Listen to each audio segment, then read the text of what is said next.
શાસ્ત્રમાં જ્યાં જ્યાં અધ્યાત્મ વાર્તા આવે છે તે કોઈને સમજાતી નથી અને ભ્રમી જવાય છે. માટે એ અધ્યાત્મ વાર્તા જેમ છે તેમ યથાર્થપણે અમે કહીએ છીએ તે સર્વ સાંભળો. સ્થૂળ, સૂક્ષ્મ અને કારણ એ ત્રણ દેહને વિશે એકાત્મપણે જે વર્તવું તે એ જીવનું અન્વયપણું છે. અને એ ત્રણ દેહથી પૃથકપણે સત્તા માત્ર જે કહેવો તે જીવનું વ્યતિરેકપણું છે. તથા વિરાટ, સૂત્રાત્મા અને અવ્યાકૃત એ ત્રણ શરીરે સહિત જે ઈશ્વરને કહેવા તે ઈશ્વરનું અન્વયપણું છે.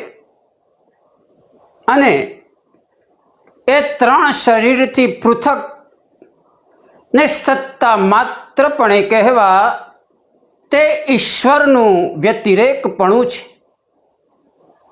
તથા માયા અને માયાના કાર્ય જે અનંત કોટી બ્રહ્માંડ તેને વિશે વ્યાપકપણે જે અક્ષર બ્રહ્મને કહેવા તે એનું અન્વયપણું છે.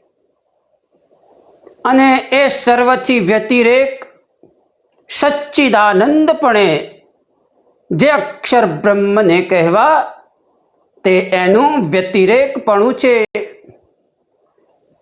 તથા અક્ષર બ્રહ્મ, ઈશ્વર, જીવ, માયા અને માયાના કાર્ય જે બ્રહ્માંડ એમને વિશે જે શ્રી કૃષ્ણ ભગવાનને અંતર્યામીપણે કહેવા અને નિયંતાપણે કહેવા તે એ ભગવાનનું અન્વયપણું છે.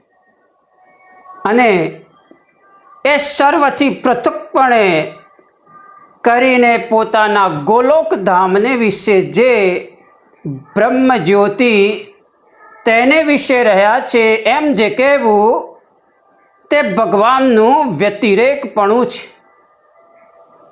અને પુરુષોત્તમ ભગવાન, અક્ષર બ્રહ્મ, માયા, ઈશ્વર અને જીવ એ પાંચ ભેદ તે અનાદિ છે.